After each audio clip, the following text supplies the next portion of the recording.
কিনে নিয়েছি একটা একতারা।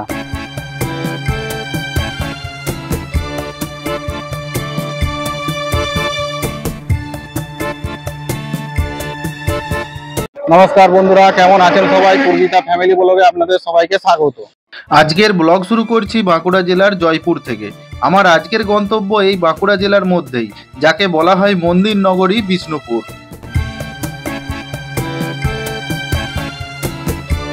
প্রবেশ করলাম জয়পুর জঙ্গলের মধ্যে। এই জঙ্গলের মধ্যে রাস্তাটা প্রায় 8 থেকে 10 কিলোমিটার হবে। জঙ্গল পার হতে বাইকে সময় লাগবে 15 থেকে 20 মিনিট। শাল গাছ ও সেগুন গাছে ভরা এই জঙ্গল, কোথাও একটু ঘন আবার কোথাও একটু ফাঁকা।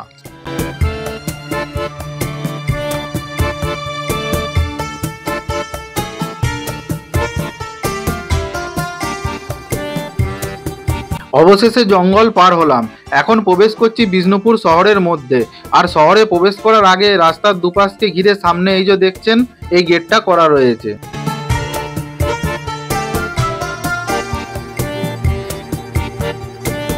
শহরে প্রবেশ করেই প্রথমে চলে এসেছি বিষ্ণুপুর বাস স্ট্যান্ডে।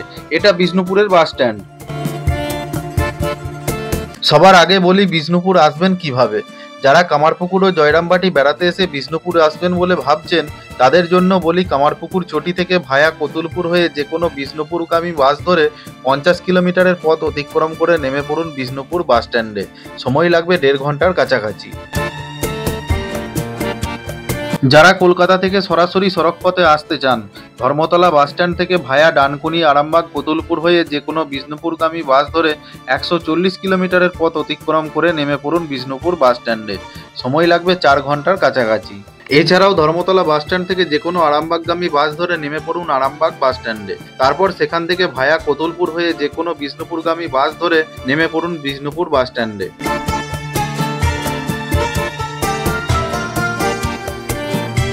বাস স্ট্যান্ড থেকে এখন চলে এসেছি বিষ্ণুপুর রেল স্টেশনে। কলকাতা থেকে যারা রেলপথে আসতে চান, শালিমার স্টেশন থেকে আরণ্যক এক্সপ্রেস ও সাঁতরাগাছি স্টেশন থেকে রূপসী বাংলা এক্সপ্রেস ধরে নেমে পড়ুন বিষ্ণুপুর স্টেশনে। 200 কিলোমিটারের এই রেলপথে সময় লাগবে 3.5 ঘন্টার কাছাকাছি। আমি এই দুটি ট্রেনের টাইম ভিডিও স্ক্রিনে দিয়ে দিলাম।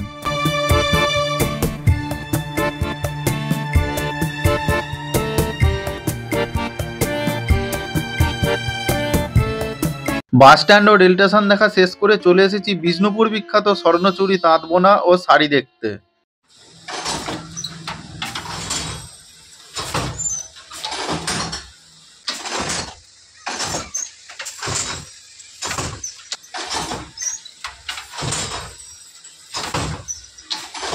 এটাই হচ্ছে বিষ্ণুপুরের সেই জনপ্রিয় স্বর্ণচুরি শাড়ি, যার মধ্যে বিভিন্ন রকমের পৌরাণিক কাহিনী ছাড়াও এই শাড়িতে ফুটে ওঠে টেরাকোটার ডিজাইনও।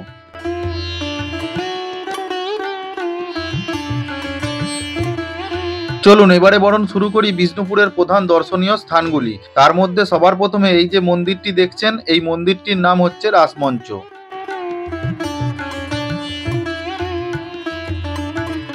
এই মন্দিরের ভেতর যেতে হলে বা আরো 3-4টি মন্দির দর্শন করতে হলে এইখানে মাথাপিছু 25 টাকা করে টিকিট কাটতে হবে।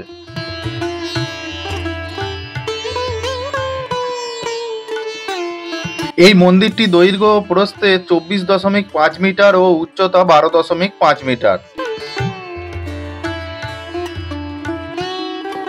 মল্ল রাজা বীরহাম্বীর আনুমানিক 1600 খ্রিস্টাব্দে এই মঞ্চটি প্রতিষ্ঠা করেন। মল্ল রাজাদের আমলে বার্ষিক রাস উৎসবের সময় বিষ্ণুপুরের যাবতীয় রাধাকৃষ্ণের বিগ্রহ জনসাধারণের দর্শনের জন্য এখানে আনা হতো। 1600 খ্রিস্টাব্দ থেকে 1932 খ্রিস্টাব্দ পর্যন্ত রাস উৎসব হয়েছে। এ এক অভিনব স্থাপত্য, যা ভারতবর্ষের কোথাও দেখা যায় না। এর নিচের বেদি মাকড়া পাথরের তৈরি আর উপরের স্থাপত্য ইটের। আর এই যে গেটগুলি দেখছেন, এই রকম গেট এই মন্দিরের ভেতর 108টি করা রয়েছে।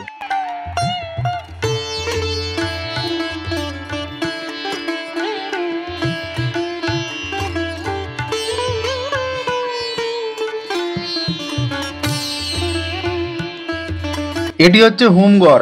এই স্থাপত্যটি তৈরি করেছিলেন মল্লরাজ বীরসিংহ সপ্তদশ শতাব্দীর দ্বিতীয়ার্ধে। অনেকের ধারণা এইখানে অপরাধীদের শাস্তি দেওয়া হতো। আবার কেউ কেউ বলেন এটি মল্ল রাজাদের শস্যাগার ছিল। ঐতিহাসিক মতে এটি ছিল রাজবাড়ির জল ট্যাঙ্ক, কারণ এর কাছাকাছি কিছু জলের পোড়ামাটির পাইপও পাওয়া যায়। তবে এই মতটিরই প্রাধান্য বেশি।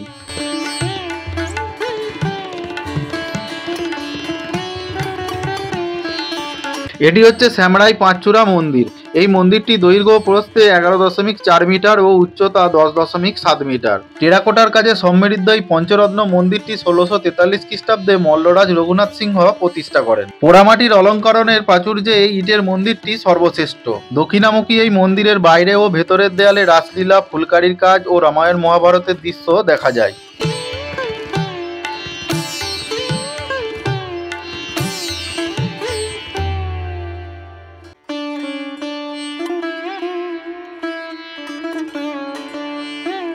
এই মন্দিরের বাইরেই বিক্রি হচ্ছে নজরকাড়া সব পোড়ামাটির জিনিসপত্র।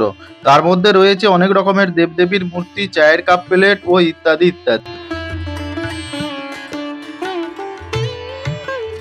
বিষ্ণুপুরের আরেক বিখ্যাত শিল্প হচ্ছে টেরাকোটা। এই টেরাকোটা কথাটি হচ্ছে একটি লাতিন শব্দ। টেরা কথার অর্থ হচ্ছে মাটি আর কোটা কথার অর্থ হচ্ছে পোড়ানো। মানুষের ব্যবহার্য পোড়ামাটির তৈরি সকল রকমের দ্রব্য টেরাকোটা নামে পরিচিত। আঠালো মাটির সঙ্গে খড়কুটো, তুষ প্রভৃতি মিশিয়ে কাদামাটি প্রস্তুত করা হয়। সেই মাটি থেকে মূর্তি তৈরি করে রোদে শুকিয়ে আগুনে পুড়িয়ে টেরাকোটা ভাস্কর্য তৈরি করা হয়।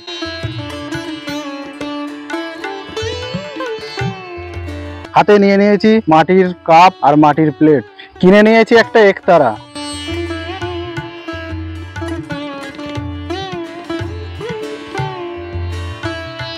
মৃন্ময়ী মন্দির। এই মন্দিরের ভেতর আমাকে ক্যামেরা করতে নিষেধ করা হয়েছে, তাই বাইরে থেকে দেখিয়ে আপনাদেরকে বলে দিচ্ছি। মল্লরাজ জগৎমল্ল 997 খ্রিস্টাব্দে দেবীর দৈবাদেশ পেয়ে মন্দির ও মূর্তি প্রতিষ্ঠা করেন বলে কথিত আছে। এটা রাধেশ্যাম মন্দির। মন্দিরটি দৈর্ঘ্য প্রস্থে 12.5 মিটার ও উচ্চতায় 10.7 মিটার। মল্লরাজ চৈতন্য সিংহ মাকড়া পাথরের এই মন্দিরটি 1758 খ্রিস্টাব্দে প্রতিষ্ঠা করেন। এই মন্দিরে রাধেশ্যাম, নিতাই গৌর ও জগন্নাথ ঠাকুরের পূজিত হয়।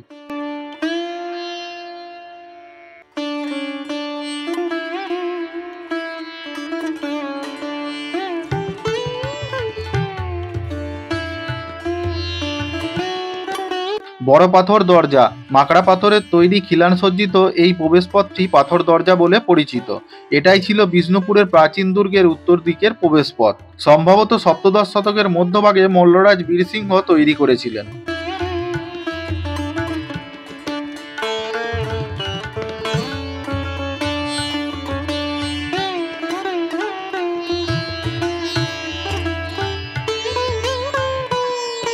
এখন চলে এসেছি মহারাজা বীরহাম্বীর উদ্যানে। আর এই সোজা রাস্তাটা চলে গিয়েছে একদম রাধালালজিউ মন্দির। ওই যে দূর থেকে দেখা যাচ্ছে মন্দিরটা।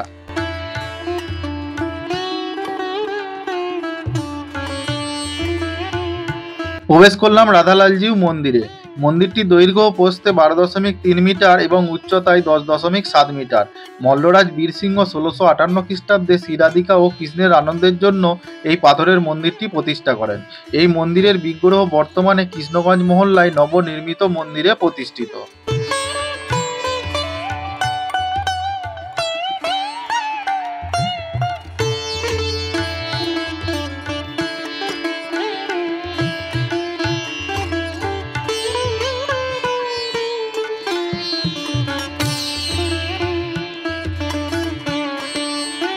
এই বড় ঝিলটির নাম হচ্ছে লালবাঁধ। বিষ্ণুপুরের 7টি বাঁধের মধ্যে এই বাঁধটি ঐতিহাসিক গুরুত্ব উল্লেখযোগ্য। জলকষ্ট দূর করার জন্য মল্লা রাজারা সপ্তদশ শতাব্দীর দ্বিতীয়ার্ধে এটি সহ অন্যান্য বাঁধগুলির খনন করেন। দ্বিতীয় রঘুনাথ সিংয়ের আমলে লালবাইকে নিয়ে আসা হয়েছিল নর্তকী হিসাবে।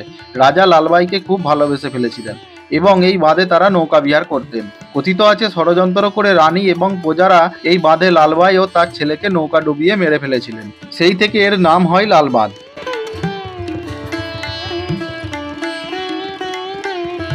চলে এসেছি ছিন্নমস্তা মায়ের মন্দিরে। এই মন্দিরে ক্যামেরা সম্পূর্ণভাবে নিষিদ্ধ, তাই বাইরে থেকে যতটুকুন পারছি আপনাদেরকে দেখানোর চেষ্টা করছি। মা দুর্গার 10 মহাবিদ্যার এক মহাবিদ্যা ছিন্নমস্তা। মেদিনীপুরের নিবাসী স্বর্গীয় কৃষ্ণচন্দ্র গুঁই বামাখ্যাপা ভৈরবী মাতা ও রাধারানী দেবীর আদেশে ইংরাজি 1973 সালে 21শে জুলাই এই মন্দিরটি প্রতিষ্ঠা করেন। অপূর্ব এই মায়ের মূর্তিটি একটি গোটা শ্বেতপাথর কেটে তৈরি করা হয়েছিল।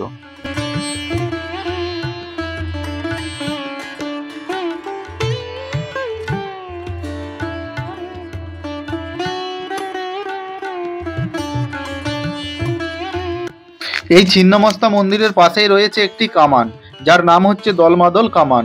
দল শব্দের অর্থ হচ্ছে শত্রু, মর্দন শব্দের অর্থ হচ্ছে দমন। কথিত আছে 1742 খ্রিস্টাব্দে নগর দেবতা এই কামান থেকে গোলাবর্ষণ করে। ভাস্কর রাওয়ের নেতৃত্বে আক্রমণকারীদের বর্গী বাহিনীকে বিতাড়িত করেছিলেন। সেই থেকে এই কামানটির নাম হয় দলমর্দন কামান। পরে 1919 খ্রিস্টাব্দে ব্রিটিশ সরকার টুরিস্ট আকর্ষণের জন্য এই কামানটিকে বেদির ওপর স্থাপন করেন।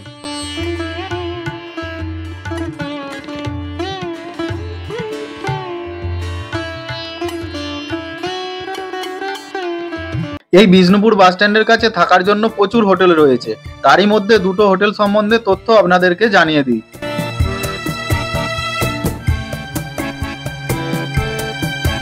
চলে এসেছি লজ মেঘমল্লারের কাছে। চলুন ভেতরে যাওয়া যাক আর এই লজের ম্যানেজারের সঙ্গে একটু কথা বলে দেখা যাক।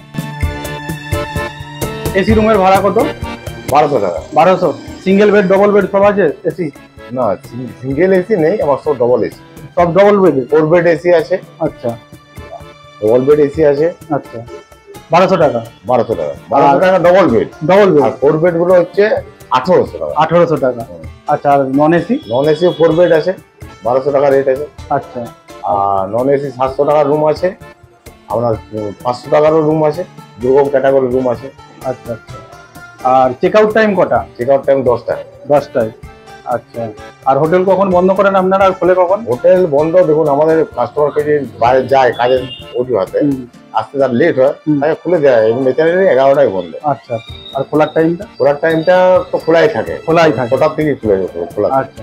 বাইরের খাবার এলাও আছে? ভেতরে নিয়ে এসে খেতে পারে? নিজস্ব রেস্টুরেন্ট আছে। আচ্ছা। কোনো বর্ডার যদি চায় যে এখানে খেতে খায়। আচ্ছা। আর কেউ যদি বলে বাইরে আমরা খেতে যাবো, তখন আমরা বাধা দিই না সেক্ষেত্রে। আচ্ছা আচ্ছা। রেট কমা বাড়া ওঠানামা হয়, কমা বাড়াটা পুজোর অকেশনে রেট বাড়ে। আবার ডিসেম্বর মাসে আমাদের মেলা হয়, তখন রেটটা বাড়ে। ঠিক আছে, ধন্যবাদ আপনাকে তথ্য দেওয়ার জন্য। ভালো থাকবে না? হ্যাঁ। এই মেঘমল্লার লজ সম্বন্ধে আপনাদের আরো যদি কিছু জানার থাকে, ভিডিও স্ক্রিনে ফোন নাম্বার দেওয়া রইল, আপনারা ফোন করে বিশদে জেনে নিতে পারেন। চলে এসেছি আগের লজটির পাশের একটি লজে। লজের নাম মাল্যভূম লজ। নমস্কার। দাদার সঙ্গে একটু কথা বলে দেখি এনাদের লজের কি রেট আছে।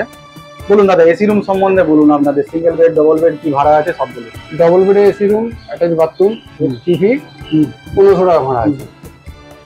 আর সিঙ্গেল রুমে আপনার ভাড়া আছে 900 টাকা। আর 3 বেড যদি নেন তাহলে আপনার 1800 টাকা ভাড়া আছে এসি রুম। আচ্ছা, নন এসি? নন এসি যদি আপনি ডবল বেডে নেন তাহলে আপনার 1200 টাকা ভাড়া আছে। আর 3 বেড যদি নেন তাহলে আপনার 1500 টাকা ভাড়া আছে। আচ্ছা। আর হোটেল খোলা বন্ধ? হোটেল খোলা হয় সকাল 6টার সময়, আর বন্ধ হয় রাত্রি 10টার সময়। চেক আউট টাইম সকাল 10টায়। সকাল 10টায়। আর বাইরের খাবার অ্যালাউড আছে? হ্যাঁ, খেতে পারে। ঠিক আছে। আর খাওয়া দাওয়ার জন্য আমাদের নিজস্ব হোটেল আছে। আচ্ছা, সেখানেও খেতে পারে? সেখানেও খেতে পারেন যদি বলেন। হ্যাঁ, সেটা ব্যবস্থা আছে। এই রাস্তার উপরে আমাদের হোটেল আছে, বিষ্ণুপুর হোটেল। আচ্ছা, ওখানে গিয়েও খাওয়া দাওয়া করতে পারবেন। আচ্ছা। আর যদি বলেন রুমে সার্ভিস করে দেওয়ার জন্য, সেটাও ব্যবস্থা আছে। ঠিক আছে, অনেক ধন্যবাদ আপনাকে তথ্য দেওয়ার জন্য। এই মাল্যভূম লজ সম্বন্ধে আপনাদের আরো যদি কিছু জানার থাকে, ভিডিও স্ক্রিনে ফোন নাম্বার দেওয়া রইল, আপনারা ফোন করে বিশদে জেনে নিতে পারেন।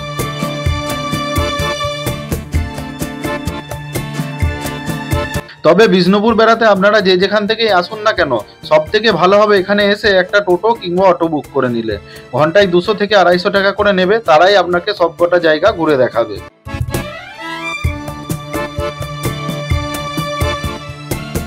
বিষ্ণুপুর ঘোরা মোটামুটি ভাবে শেষ। হাতে সময় কম থাকার কারণে আরো কয়েকটি জায়গা ঘোরা বাকি থেকে গেল। এখন বাড়ি ফেরার পালা। শহর ছেড়ে এখন বেরিয়ে যাচ্ছি বিষ্ণুপুর বাইপাস রোড ধরে।